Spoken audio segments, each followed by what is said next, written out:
The mining ship Prospector 9 drifted slowly through the silent darkness of space. Its lights flickered against the floating remains of forgotten ships. Rusted hulls, broken weapons, and twisted metal filled the void like a giant graveyard. This place, known as the Orion Graveyard, was once a war zone. Now, it was a dead zone. Captain Mira Lane sat in her chair, drinking cold coffee. Her crew of 6 was bored. They had been scanning asteroid chunks for rare metals for 2 days and found almost nothing. "They were ready to leave, Captain," said Raffi. "The Comstech, I'm picking up a weak signal."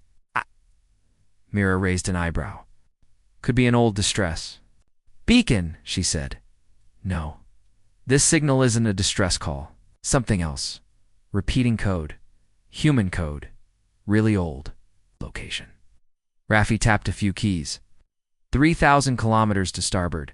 Near Sector 14 inside the restricted zone. Mira leaned forward. "Restricted?" "Coalition flagged it after the war. Said it's unstable space. No-fly zone for civilians." Mira took a breath. "Plot a course. Let's check it out." Others on the bridge exchanged nervous glances. No one liked breaking coalition laws, but they also knew Mira didn't scare easily. Orders were orders. Slowly, the Prospector 9 changed direction and floated into forbidden space. As they moved deeper, the stars around them seemed to vanish. Only the wreckage of old ships remained. Dozens, maybe hundreds. Some were alien, some were human. All of them broken. Then they saw it. A shape. Massive. Almost the size of a city. It was half buried in a field of debris, dark and silent.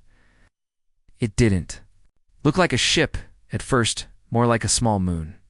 But then the front hull came into view. Lines of metal armor, long cannons, and shield towers stretched out across kilometers. "Holy hell," whispered Engineer Caleb. "That's not just a battleship. That's a damn supercarrier." The crew went silent. The word supercarrier was almost a myth now, a story from 2 centuries ago. Only one human ship ever held that title. Raffi's screen beeped again. "I'm getting power readings," he said. "Very low, but still there." Mira stood up. "Scan the hull. Look for an ID tag." Seconds passed. Then Raffi's eyes went wide. "It's the tightness," he said. "HS tightness." The bridge fell completely quiet. The tightness was legendary. Built during the final years of Earth's war with the Krill Empire, it was said to be the most powerful ship humanity ever made. But during the Battle of Arc Reach, it vanished. Coalition records claimed it was destroyed. No survivors, no remains. Lost to time. And yet, here it was. "Get us closer," said Mira. As they approached, lights along the tightness flickered dim, red, and strange. As if the ship had just woken from a long sleep, Raffi jumped back from his console. "Captain, the signal changed. Not just a beacon, it's a handshake request." "The ship is trying to talk to us." "To us?" Mira asked. "Yes, specifically to us. It recognized our ship as human and sent a communication pulse." "Is the AI still running?" Caleb asked. "I don't know, but something in there is still alive." Mira paused. Then she turned to her crew. "We're going in." Prospector 9 extended its docking arms and carefully locked onto the outer hull of the tightness. There was a hiss as the airlocks connected. The bridge was silent as the boarding team prepared Mira, Raffi, and Caleb. They wore light suits, just in case. Mira carried a pulse rifle. No one expected trouble, but this was the graveyard. Trouble was always possible. The airlock opened. They stepped inside. The first hallway was pitch dark. Only emergency red lights flickered weakly from above. Dust floated in the air, even in zero gravity. The walls were covered in old scratches, burn marks, and strange black stains. Caleb switched on his scanner. Atmosphere stable, oxygen present, gravity still on, weak but working. "How?" Raffi asked. "Power cells must be running." On backup, they moved slowly. Every few steps, a panel would light up as they passed. It felt like the ship was watching them, waking up with every movement. This is creepy, Rafi muttered. They reached a large metal door. It slid open. On its own, beyond it, was the main command deck. Hundreds of screens, empty chairs, dead terminals. And at the center, a giant control throne, once used by the captain of the Titaness. Everything was coated in dust. Mira approached the central console. Help me power it. They connected their portable battery to the main core. The screens flashed. The room buzzed. Lights came on. Command deck lit up for the first time in 200 years. Then, voice. Human presence detected. It said, calm, deep, artificial. All three froze. Welcome aboard the HSS Titaness. The screen showed a spinning symbol. Earth's old flag. Then data began scrolling across the console. I think. This is the AI, Caleb said. Still active? Still functional? Mira leaned in. This is Captain Mira Lane of the mining. Vessel Prospector 9, who are you? The AI responded instantly. Designation: Titaness Command AI, codename Alpha. Systems at 12% functionality. Threat level unknown. Warning: hostile entities may be in proximity. Hostile. Asked. No active hostiles on board, Alpha replied. But previous logs show intrusion attempts. Unknown success. Internal defenses still active. Caleb's face turned pale. Internal defenses. Before anyone could respond, the main doors behind them slammed shut. A loud clank echoed through. The ship Rafi ran to the door. It locked us in. Psh, voice returned. Security lockdown initiated. Identity verification required. Captain, we need to shut this down, Caleb said. Mira raised her voice. Alpha, we're not enemies. We're human. From Earth. Silence. Then voice match complete. Earth accent detected. Civilian classification confirmed. Threat level minimal. Lockdown removed. The doors opened again. Air whooshed around them. Everyone let out a breath. Myra looked around. We're not alone in here, she said. Rafi nodded. There's something else. The ship isn't just running on auto. Feels like it's waiting. Caleb stared at one of the side screens. His eyes narrowed. Captain, ... Look. He pointed at a line of data on the screen. Cryopods. 632. Status. Stable. Mira felt a chill down her spine. There are people on board. Caleb tapped the screen. More than 600. All in stasis. Most likely soldiers. From the war? Rafi asked. Mira nodded. From 200 years ago? Suddenly one of the cryopod numbers began to flash. Cryopod number 001 status. Reviving. What the hell? Caleb whispered. Who's in that pod? Mira asked. Alpha answered. Commander Rail. Kincaid. Supreme Fleet Officer. Battle hero of Arcreach. He's supposed to be dead, Rafi said. A siren echoed faintly through the ship. Lights blinked faster. Door opened near the side of the deck. Long hallway led to the cryo chamber. We go now, Mira said. They ran through the hallways as lights turned on ahead of them, guiding their way. The ship seemed to know their destination. Inside the cryo chamber, a row of frozen pods stood like upright coffins. One of them glowed bright blue. Cryopod number 001.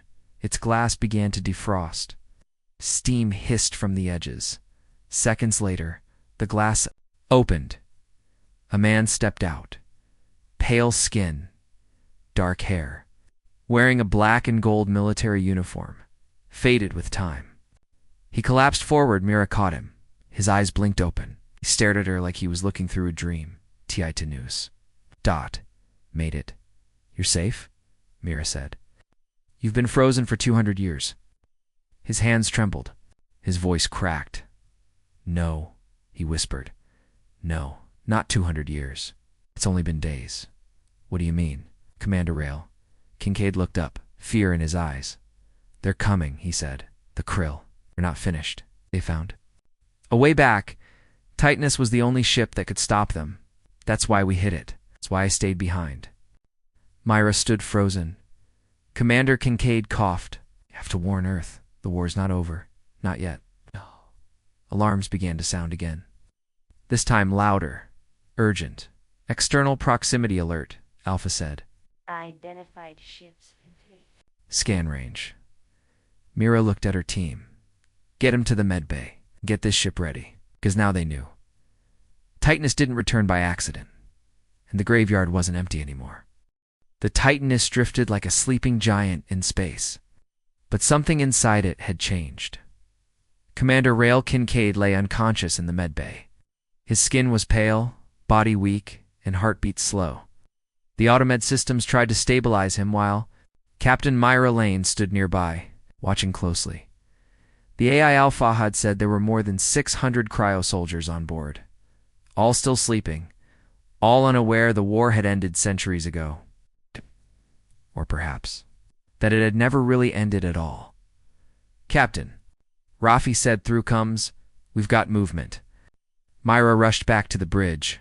Rafi pointed to the screen. For small ships approaching from the edge of the graveyard. No transponders, no coalition tags. "Looks like scavenger class, maybe pirates." "They're scanning us," Caleb added. "Broadcast a warning," Mira said. "Tell them the ship is protected." Rafi did. A moment later, they got a reply. A scratchy voice came through. "Human ship Prospector 9. You've entered coalition. Restricted. Space. Stand down and leave immediately. Or be boarded." "That's not coalition," Mira said. "They're bluffing." But the threat was real. The scavenger ships moved in faster now. One of them extended a boarding arm. "They're trying to latch onto Titanus," Caleb said. "Alpha," Mira said quickly, "can you activate outer defenses?" The AI's voice replied calmly. "External weapons are offline. Internal security systems are online." "Then do something." Outside, one of the scavenger ships latched onto the side of the Titanus. A docking tunnel extended. They were trying to breach the hole. Mira cursed under her breath. "I'm going out there." She suited up and moved through the dark corridors. Of the ship with Caleb and 2 engineers, the hallways were massive, built for war, not comfort. Dust floated everywhere. Pipes hissed from the ceiling. Emergency lights cast long, red shadows as they approached the docking point. The air suddenly grew cold. The scavengers had cut through the hatch. 3 armored figures stepped into the Titanus, carrying energy rifles and wearing black exosuits. Their helmets glowed red. "Put your weapons down," Mira shouted. The scavengers didn't respond. Then the lights flickered. A loud sound echoed through the hallway, like steel grinding against steel. The lights above the intruders burst. Sparks flew. A scream came next. From the ceiling, a long, spider-like drone dropped. It landed on the first scavenger, driving sharp legs through his suit. The others opened fire, but too late. 3 more drones appeared. Fast, silent, deadly, in less than a minute. The intruders were down dead or unconscious, Mira. And her team didn't fire a single shot. The drones turned toward her. She raised her hands slowly. "We're crew," she said. "We belong here." A second passed. Then the drones backed away, vanishing into the vents like shadows. Caleb let out a long breath. "What the hell were those?" "Auto defense units, Myra," said Alpha. Wasn't lying. This ship protects itself. Back on the bridge, Raffi checked the screens again. The remaining scavenger ships were retreating. Fast. "They saw what happened," he said. "They're not coming back."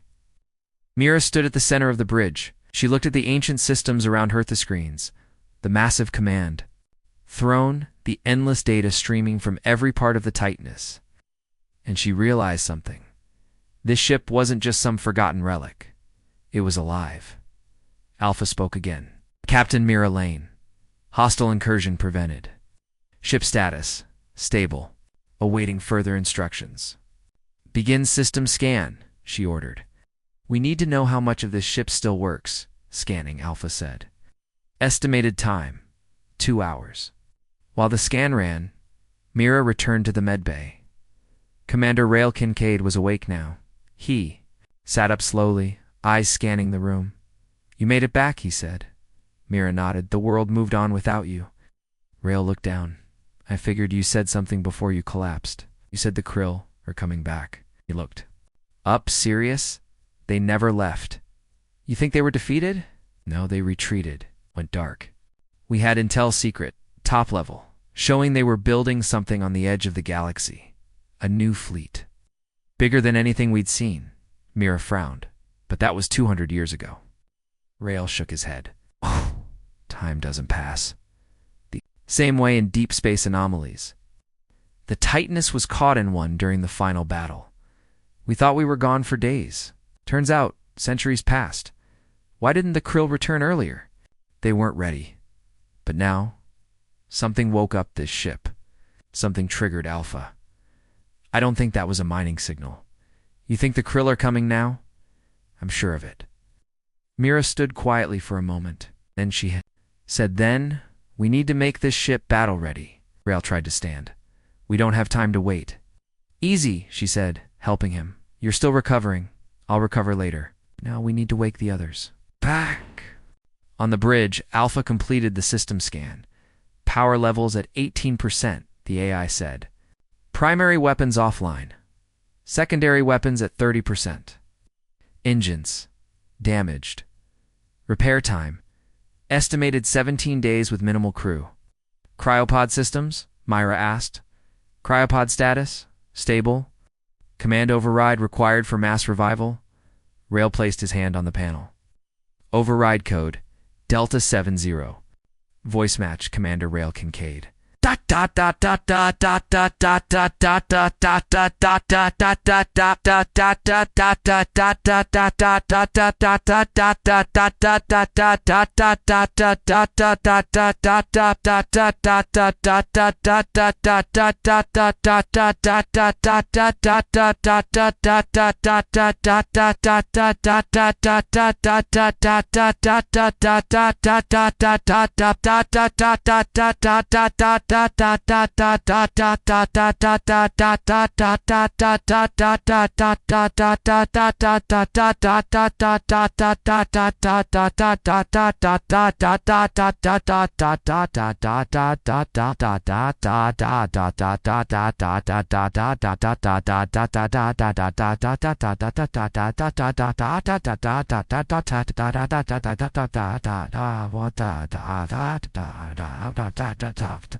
Hundreds of lights on the screen turned from blue to yellow.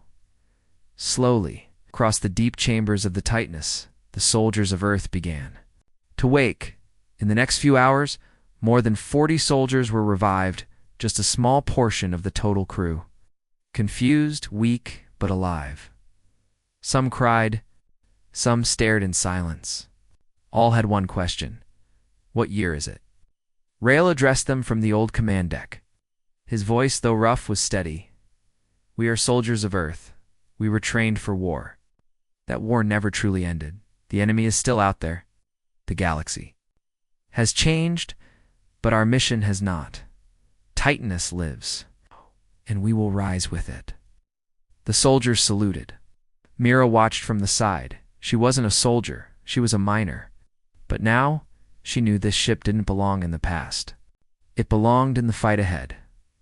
Later, alone with Rail, she asked him a question that had been bothering her. Why was the Titanus so special? She asked.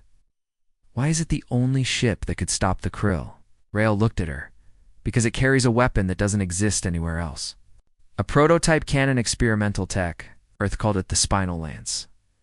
One shot could break a planet's shield. But it was unstable. That's why only Titanus was allowed to carry it. Can it still fire? It's intact? Rail said, then yes. Mira stepped toward the window, looking out into space. The stars looked calm, but the graveyard never stayed quiet for long. Somewhere out there, something was watching. And the Titanus was finally awake. Commander Rail Kincaid stood on the command bridge of the Titanus, his eyes fixed on the main screen. Behind him, Captain Myra Lane and her crew watched as more cryopods began to open across the ship. The Onstead halls were slowly filling with movement, light, and voices again. But the giant ship was still wounded. Power is increasing slowly. Alpha announced. Repairs underway. Current status, 21% systems operational. Rail nodded. We need 60% to fire the spinal lance. Can we prioritize that? Confirmed, said the AI. Myra turned to Rail. You said the Krill were building something beyond Coalition space. You think they know Titanus is back? They knew we would return one day, Rail replied. That's why they tried to destroy us during the final battle. Titanus was the last thing standing between Earth and extinction. Rafi spoke up from the side. But Earth did fall, at least. The old Earth government collapsed after the war, right? The Coalition took over everything. Rail didn't answer. Right away, they didn't just take over, he finally said. They rewrote history, Mira frowned. What do you mean? Rail walked to a console and tapped a few keys. A series of old war files appeared, military records, old ship logs, and video footage. None of it matched what was taught in modern human schools. They said Earth surrendered, Rail said. But we didn't. We fought until the last fleet. And Titanus was our final card. He pulled up a file marked Project Nova Confidential. This ship was never meant to survive. We were supposed to jump into Krill space and fire the lance at their command station. Then self-destruct. Caleb blinked. But something went wrong. Rail nodded. The Krill were ready. They used a gravity weapon to tear open space. Titanus fell through it and ended up here. Amira stepped closer. You said only days. Past for you? Yes. Days for us. Centuries for the rest of the galaxy. But it doesn't matter now. What matters is the Krill aren't gone. At that moment, a warning flashed on the main screen. Long-range scan. Contact detected. Rafi zoomed in. One ship. Small. Fast. Unmarked. Unidentified vessel entering the graveyard. Alpha reported. Not human. Not Coalition. Rail's eyes Narrowed. Krill scout ship. Mira tensed. Here? Already. It probably picked up our energy signal when we reactivated the Titanus, Rail said. The crew watched the screen as the scout ship drifted closer. It stopped a few kilometers away, then released a small drone. It's scanning us, Rafi said. Should we fire? We don't have the weapons online yet, Caleb reminded them. Suddenly a voice came through the ship's speakers. Not human. It was deep, wet, clicking, insect-like. Human signal detected. Earth's ghost has returned. You should have stayed dead, the message repeated, then ended. Silence. Alpha spoke next. Signal transmission complete. Scout ship has jumped. Away. Rail turned to Mira. They know now. How long do we have? Days, Rail said. Maybe less. The bridge lights dimmed as the AI focused power to repair systems faster. The hum of machines filled the air. Robots moved through hallways, welding, fixing, replacing old parts. The ship was healing itself. Hours later, the medbay was full of newly awakened soldiers. Some were sick from stasis. Others were confused, asking questions about their families, about Earth. Many wept when they learned how long they'd been asleep. But not all were sad. Some were angry. One man, Sergeant Leanne Bryce, approached Rail Commander. He said, "If the Krill are still out there, we need to finish what we started." Rail nodded. "We will." Across the ship, training rooms lit up. Soldiers began to gear up in old X-armor. Some of the suits didn't work anymore. Others sparked or had missing parts. Still, they trained firing practice rounds, running, drills, preparing to fight a war long forgotten. Meanwhile, Mira and her crew gathered in the engineering bay with Caleb. "We've got fusion cores running." "But they're old," Caleb said. "If we push too hard, they might explode." "What do we need to bring them up safely?" Mira asked. Caleb looked at a monitor. "We need new regulators. Coalition grade, preferably. We can't fabricate those here." "Then we need to find a station," Mira said. Rafi turned from a nearby console. "I might know one. Out. An old Coalition black market depot, abandoned, or so they say." "Where?" "Out past the Serpent's Loop. About 2 jumps from here." Rail nodded. Brep. The Prospector 9. You'll need to go now. Mira narrowed her eyes. You're staying behind? This is my ship. I need to oversee the reactivation. You can trust Alpha for defense while you're gone. Mira hesitated. Then she nodded.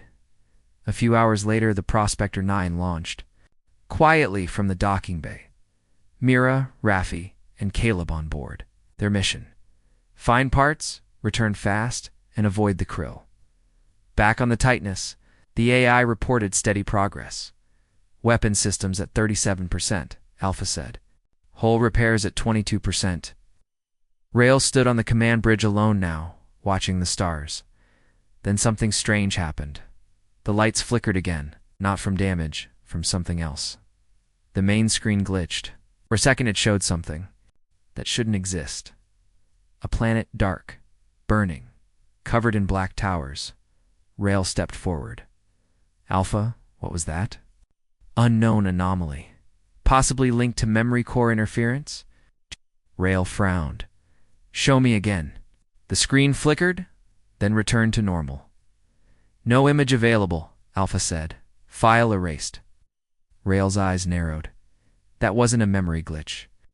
That was a message. Somewhere deep inside Titanus, a warning had been hidden. Someone or something had placed it in the core as Rail walked away. The lights behind him dimmed, and far, far from the graveyard, a krill warship received the scout's transmission. Its bridge. The High Broodlord stared at the human symbol flashing across the screen, the mark of the Titanus. The ghost ship lives, it said. A dozen krill officers hissed in response. Then we end it, the Broodlord said. This time, no survivors. The sky above Dralis 9 turned black just after sunset. The outpost was quiet, only a small science team, some automated drones, and a single communications tower. Then the stars disappeared.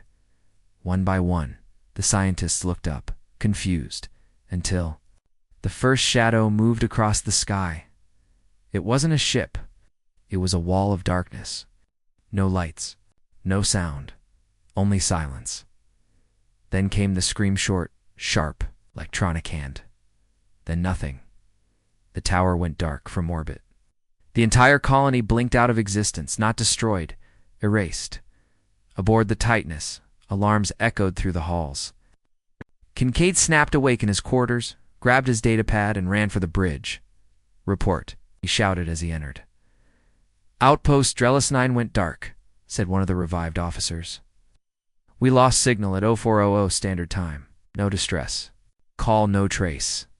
Coalition presence? Minimal. Science base. Rail turned to Alpha. Replay the last recorded satellite image. The screen showed the planet Dr. Ellis-9. Then, in slow frames, something approached from above, black shapes. Impossible to count. It's like a swarm. Then static. Rail's jaw tightened. Krill. He tapped the comms panel. Prepare emergency channels. Coalition Fleet Command must be told immediately. One of the bridge crew interrupted. Commander, Coalition already knows. Look, she pulled up a transmission log. The Coalition had received the alert. It issued no response, no reinforcements, no orders, just silence. Rail felt something he hadn't felt in years. Anger. They're going to ignore it again, he said. They think if they pretend we don't exist, the threat won't reach them. Maybe they're scared, the officer said. They should be. Down in the hangar, the crew worked non-stop, welding new plates to the hull. The fusion drives were heating again, slowly rising to full power. Only 45% of the ship was online, but Titanus was beginning to look like its old self. Then the Prospector 9 returned. Mira Lane's voice crackled through the coming in hot. Cleared the bay. She landed the ship fast, too fast. One of the landing arms sparked against the deck. Rail was already running down to meet them. When the airlock opened, Mira stepped out, covered in dust and sweat. We got your part, she said, handing Caleb a box of power regulators. What happened? Rail asked. We found the depot, she said. But we weren't alone, Krill. No. Coalition spies. Maybe pirates? I don't know. But someone else is watching Titan S-No, and I don't think they want you waking it up. Rafi stepped out next. They tried to follow us. It jumped mid-chase, but they'll be back. Then we finish repairs faster, Rail said. We don't have time for politics. That night, across the ship, the power surged higher. Lights turned on in areas dark for centuries. Crew quarters opened. Old logs played back from dusty terminals. Some of the logs were personal messages to loved ones that were never delivered. One soldier watched a video of his wife and daughter frozen in a moment from 200 years ago. He wept silently, then put on his armor. The Titanus was becoming what it once was, Earth's last fortress. Rail gathered the officers and Myra on the command bridge. The Krill are back. Drellis 9 proves it. They didn't send a fleet, they sent a test. Why not a full invasion?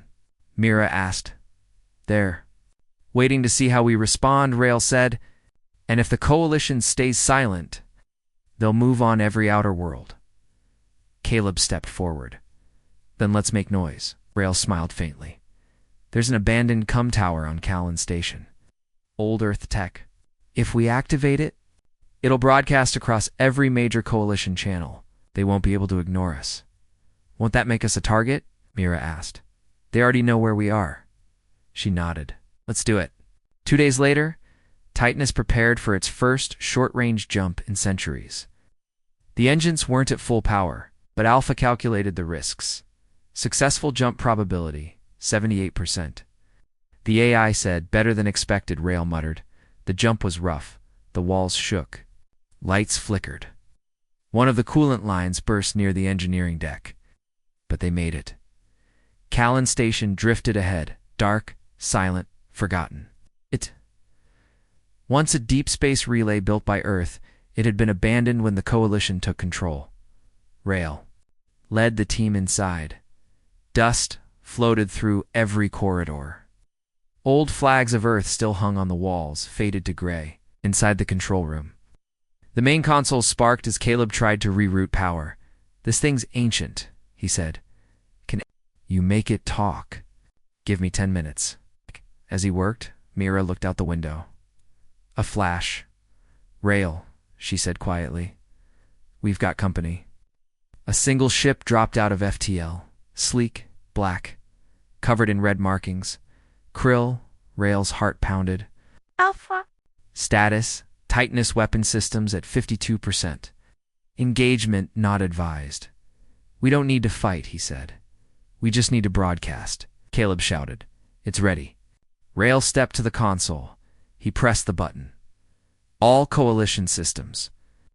This is Commander Rail Kincaid of the Earth Defense Forces. The Titanus has returned. The Krill are alive.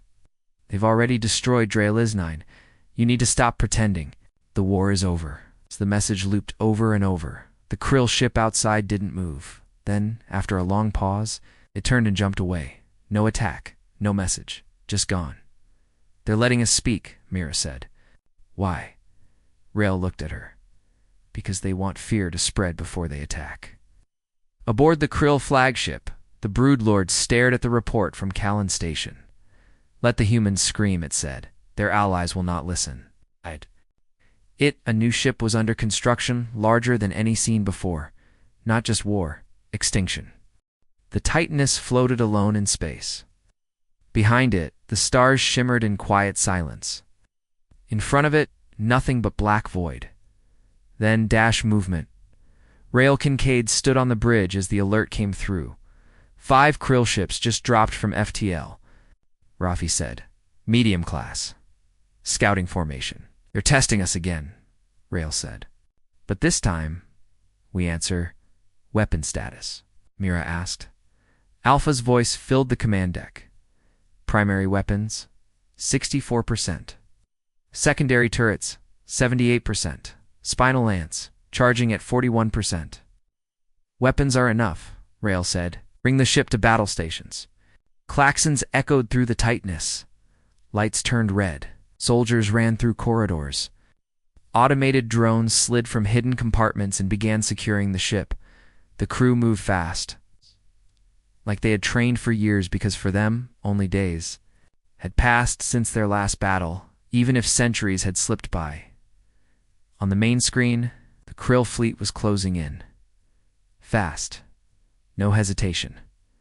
They're coming right for us. Rafi said. Let them, Rail replied. Outside, the massive body of Titanus shifted slightly. Its main cannons powered up, its glowing red. Humming, the Krill ships fired first dozens of energy lances streaked through space. The Titanus rocked. Shields sparked. Shields at 76%, Alpha reported. Return fire. The secondary turrets opened up, ripping through one of the scout ships with brutal precision. The Krill fighter split in half and exploded, but 3 others kept coming. Fast. Fire the spinal cannon, Rail ordered. Alpha gave a warning. Spinal lance at 45%. Danger. Unstable charge. Do it anyway. From the center of the Titanus, a long energy core began to glow bright, white, shaking the ship as it built power. Single beam fired. Silent, blinding. It struck the lead Krill ship and vaporized it instantly. Gone. Even Myra flinched. I've never seen a weapon do that, she said. It wasn't supposed to be used this. Early Rail muttered. That was a partial charge. The last 2 Krill ships turned, retreating. We did it, Caleb whispered. We scared them off, but Rail didn't smile. No, he said. They were never meant to win. That was a test. A distraction. What do you mean? Myra asked. They wanted to see if we'd fire the lance, if Titanus still has teeth. Myra looked back at the screen. So, what now? Rail turned to the comms panel. Now we find out who still stands with Earth. An hour later, Rail's face appeared on every major back channel in the galaxy. This is Commander Rail Kincaid, he said. The Titanus has returned. Earth's last supercarrier lives. The Krill are preparing for a full invasion. If wounded their scouts, but a storm is coming. We need allies. If you can hear this, we're not asking for your loyalty. We're asking if you want to survive. Some messages bounced back immediately. From the Coalition Senate, you were operating an illegal warship. Cease all activity and surrender to the nearest Coalition port. From Coalition Fleet Admiral Joaquin, your presence threatens peace. Do not pull us into old wars. From Earth's own High Council, we thank you for your service, but the world has moved on. Please avoid aggressive actions. Mira read them all and shook her head. They're not going to help. Rail didn't argue, but then something strange happened. Small messages began to trickle in, from forgotten colonies, from isolated systems. A mining world called Redstone sent a one-line message. We have 2 old frigates and 20 pilots. We're coming. A gas station. From Vega Ix sent, we owe Titanus. Our grandfather served aboard her. We'll fly beside her again. A pirate group from the Outer Rift simply said, we hate the Krill more than we hate you. Count us in. Rail smiled. That's enough. Days passed. Small ships began arriving. Not much. A freighter here. Corvette there. Old Earth tech. Barely held together but brave. The Coalition watched silently, refusing to act. Their Senate voted again to observe and investigate. It's nothing more. But Mira knew what that meant. They're waiting for Titanus to fall. Then they'll pretend they always supported us. Rail didn't care. They can say what they want later, right? Now we prepare. The command deck buzzed with activity. Fighters were brought online. Defense drones were upgraded. The spinal lance cooled from its last shot and charged again, slowly, steadily.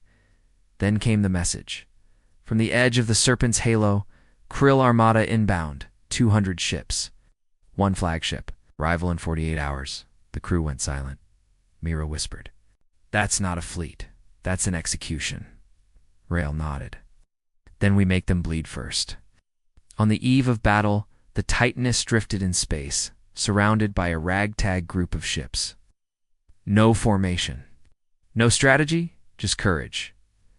The hangar was full of pilots checking gear. Engineers were sealing bulkheads.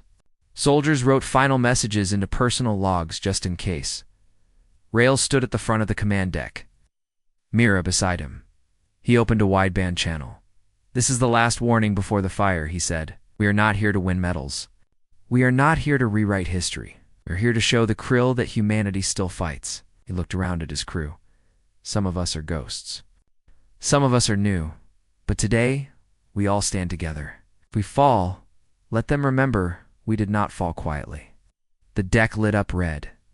Alpha's voice was calm as always. "Krill fleet approaching. 45 minutes to contact." Rail stepped. "Forward.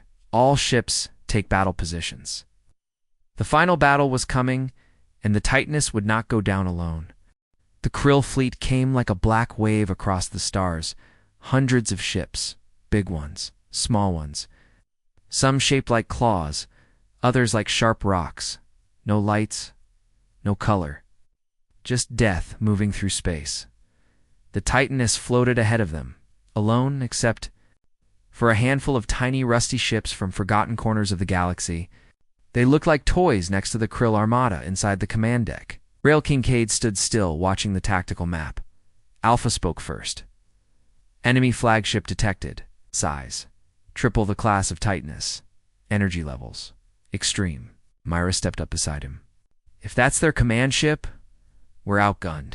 "We've always been outgunned," Rail said, "but we've never been outwilled." "Contact in 5 minutes," Raffi called out. The small Allied fleet tightened formation. Old Earth corvettes, retrofitted miners, pirate gunboats, they all took positions. No one ran dot inside Titaness. The lights glowed white-hot. The spinal lance reached full charge. "Alpha," Rail said. "Target the enemy flagship. Prepare for full discharge." "Confirmed." Lance charging. "Ready in 4 minutes." Outside, the Krill ships moved into attack formation. Then they stopped. For 10 full seconds, nothing moved. And then, chaos. The first wave of Krill fighters rushed forward like insects, hundreds of them darting between ships, firing red plasma bolts. The smaller human ships opened fire, trying to hold formation. Some were torn apart immediately.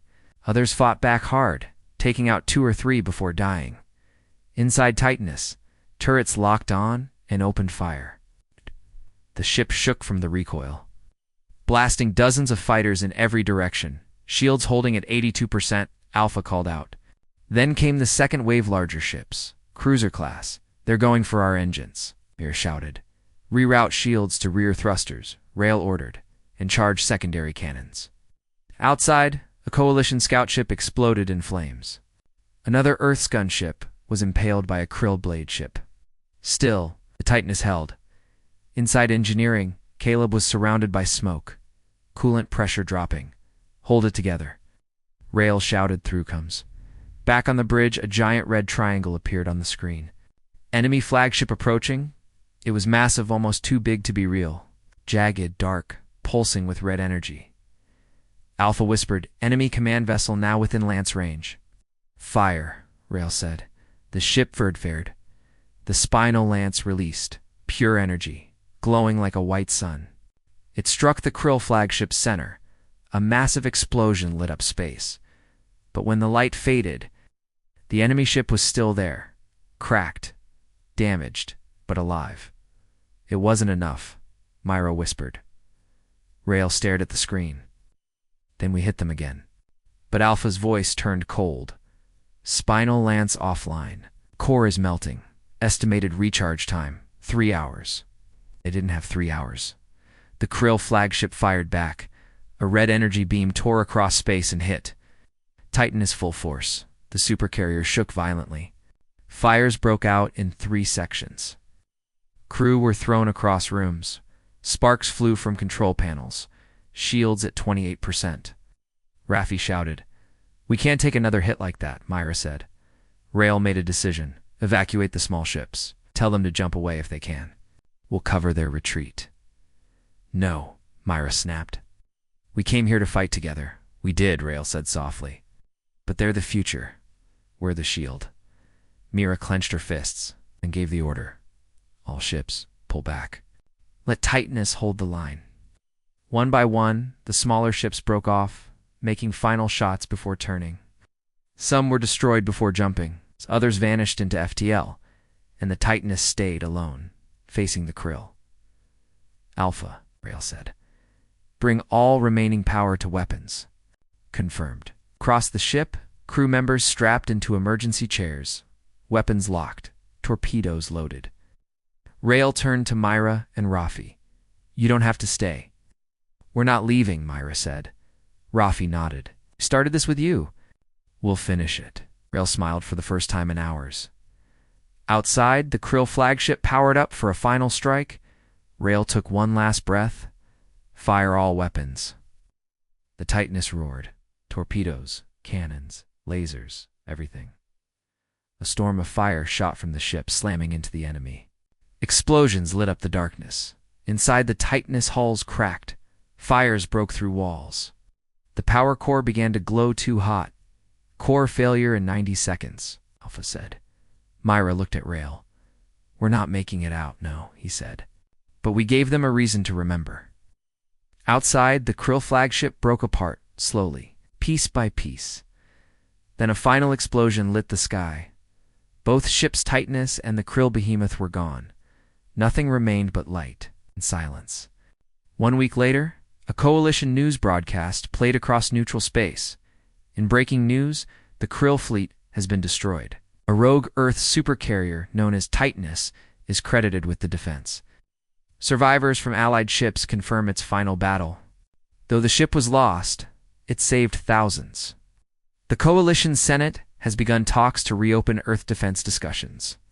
Far across space, in a quiet system, a girl listened to the story with her grandfather. He smiled quietly, wiping a tear. I served on the Titaness once, he said. Did they really stop the Krill? She asked. He nodded. They didn't just stop them, he said. They reminded us who we used to be.